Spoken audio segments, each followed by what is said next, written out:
Welcome to Film Critic. I'm your host, Kiel. Now, let's talk Marvel villains, like in the Marvel Cinematic Universe. Now, the biggest critique or issues that fans of the Marvel Cinematic Universe have are like the villains are lackluster, like they're not really epic villains like in DC movies. Because they're only one, like in now the Ant-Man movie that's in theaters, like one-shot villains. That means the villain is shown in one film and then he's gone and that's it, move on to the next one. Now, first off, in defense of Marvel, I will discuss the villains they have that are kind of overlooked and are of course potentially villains that can grow more epic. And if you think about it, Marvel has 5-ish villains that will return or be more epic and character arc gets developed better. Like, let's first start off with the most popular one, Loki. Well, Loki's kind of an anti-villain, like a real villain. But hey, Loki's very popular, a very fun character, and he's already been featured in 3 movies, and he will be featured in even more movies. Like of course, the first Thor, he was the main villain in the Avengers, and he was in Thor: The Dark World. And then, well, that's why I said, like, he always plays both sides. Sometimes he can be a hero, but he can also be a villain. Hey, it's Loki, but he's cool. Then, of course, another one that's kinda an anti-villain as well is of course Bucky Barnes, or the Winter Soldier. In Captain America First Avenger, it was Bucky Barnes, like Captain America's best friend. Of course, fast forward, we have Captain America the Winter Soldier. Because Bucky Barnes is the Winter Soldier, because he has amnesia, he is a villain. But you see in that movie, the transaction is going, he's remembering his past. So fast forward to next year, Captain America 3 Civil War, there will be featured like the Winter Soldier and Bucky Barnes as a character. So again, like Loki, already 3 features, and also like the Winter Soldier will get, and we have to wait till 2016, 3 features. So it's a returning villain at that point. Good job with that, Marvel. Another one is like the third and potentially 4th villain I'm discussing now is of course the third one, Hydra. But Hydra is like a faceless, evil corporation, if you want to call it that. But of course, like, brought to life by the Red Skull. The Red Skull was of course the main villain in Captain America the First Avenger. But he got sucked into the space dementia portal with the Tesseract, so potentially he's still alive somewhere. And if Marvel wants to, they can bring back the Red Skull. Only problem is actor Hugo Weaving, who played originally the Red Skull, is not really interested that much in replaying that character. Oops. But hey, if they can work it out, we can bring down the Red Skull. And like I said, Hydra is a villain. In a big way. Because Hydra supplies multiple villains in multiple movies, like they let their minions, or one-shot villains, do all the heavy lifting when Hydra is more in the background. Hydra sent the Winter Soldier.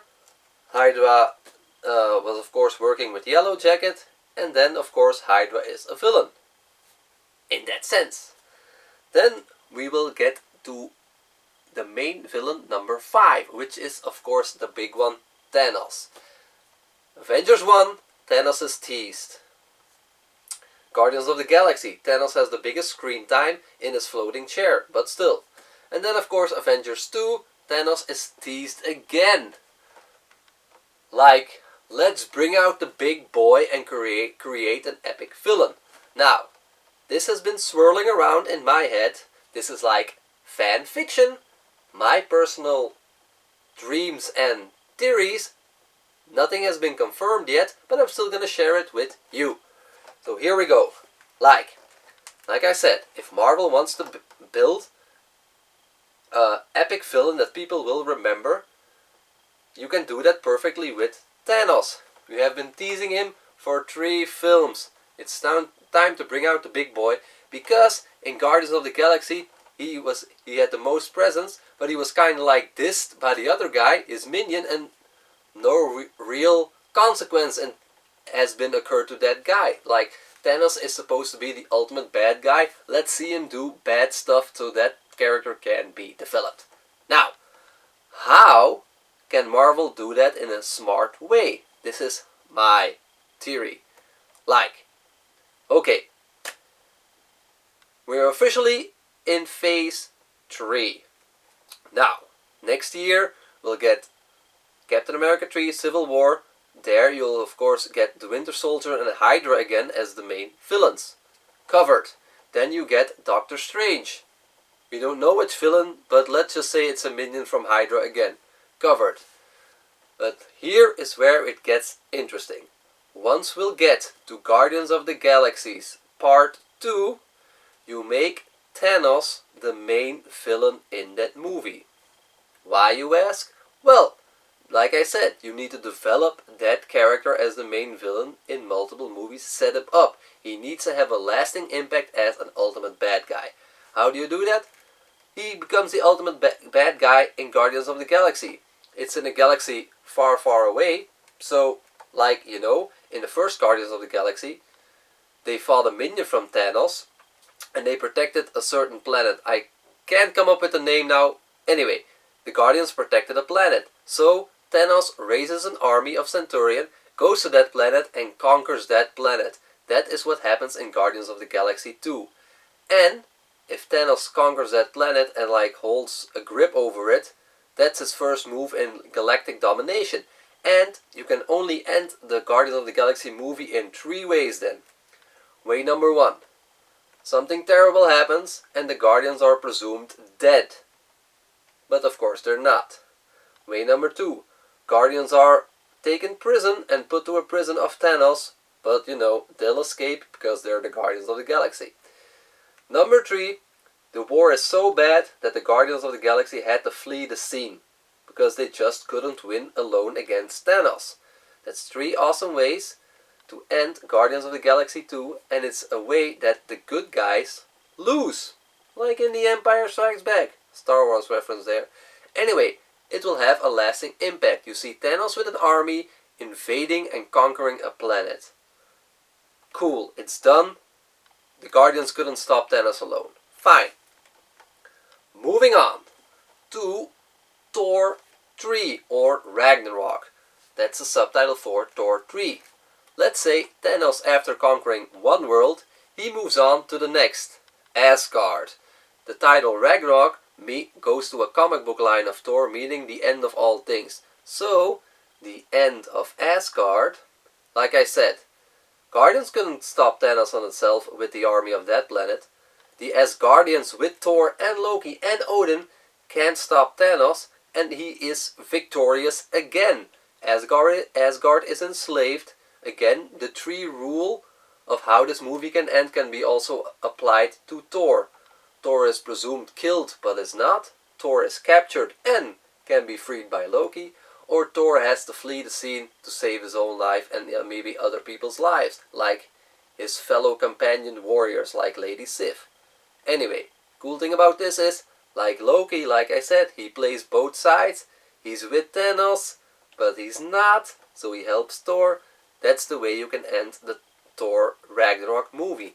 And you can even have it having lasting impact, like to put Thanos as the ultimate bad guy. Let's say there are casualties in this Asgardian war and Odin gets killed. That would be a huge impact on Thor and Loki. Fine. That's the second world Thanos has conquered and enslaved. His next logical step is, of course, Earth. Boom! Infinity War Part 1. There, Thanos comes to Earth and, of course, begins making havoc.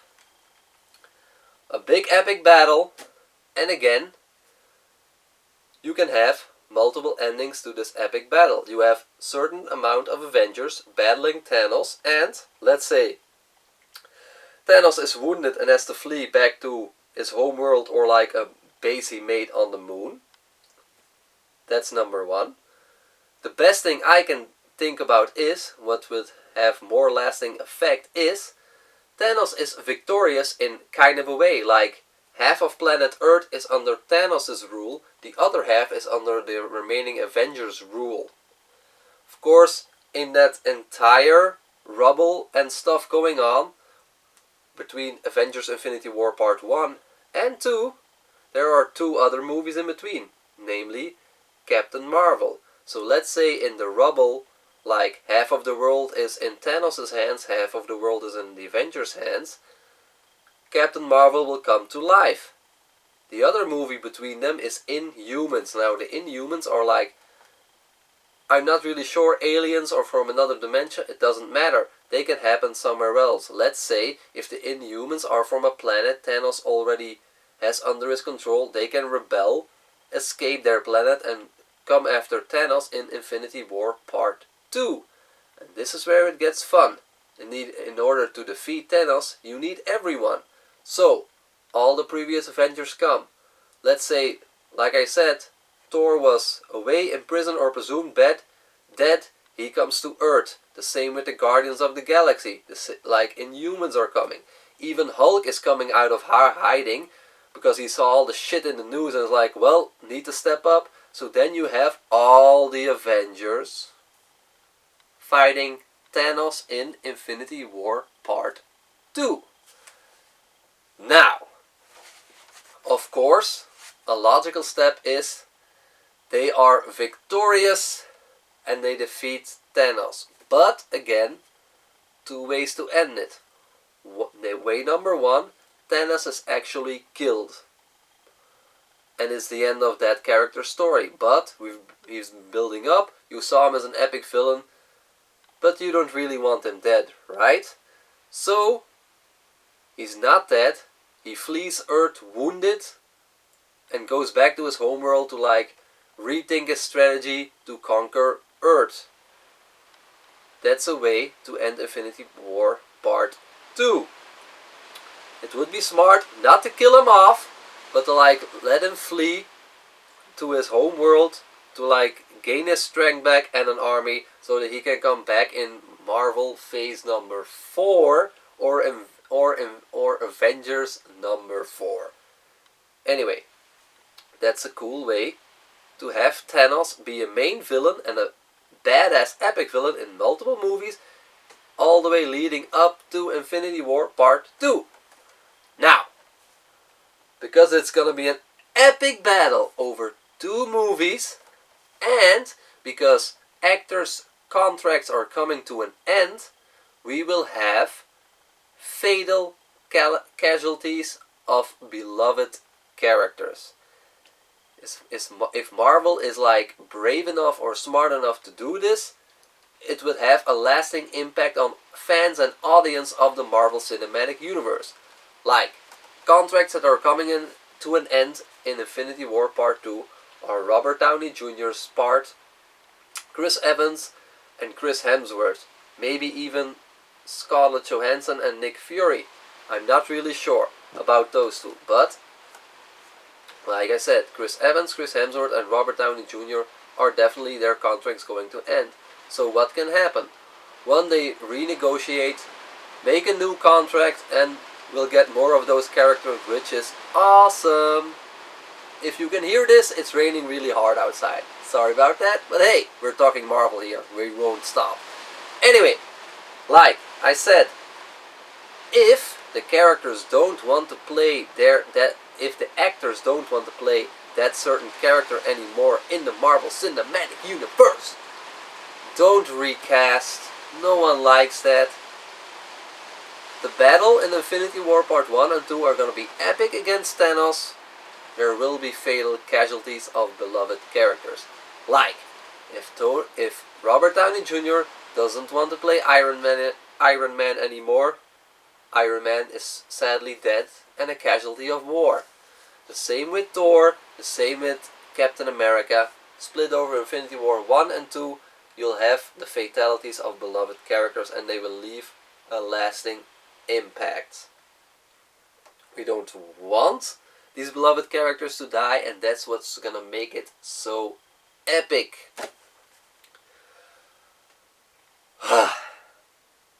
Yeah, a lot to take in, but that's in my way how you can make an awesome villain in the Marvel Cinematic Universe and have him have a lasting effect.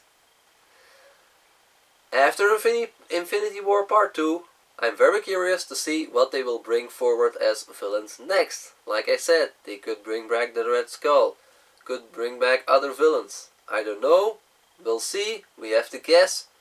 But it would be cool if they did the Thanos villain way like it's in my head now. So, what do you think will be a problem for the lack of interesting Marvel villains in the cinematic universe? Do you like my way? You have another way. What will Marvel do? We'll just have to wait and see till 2020. But anyway, all I can say is enjoy and keep watching.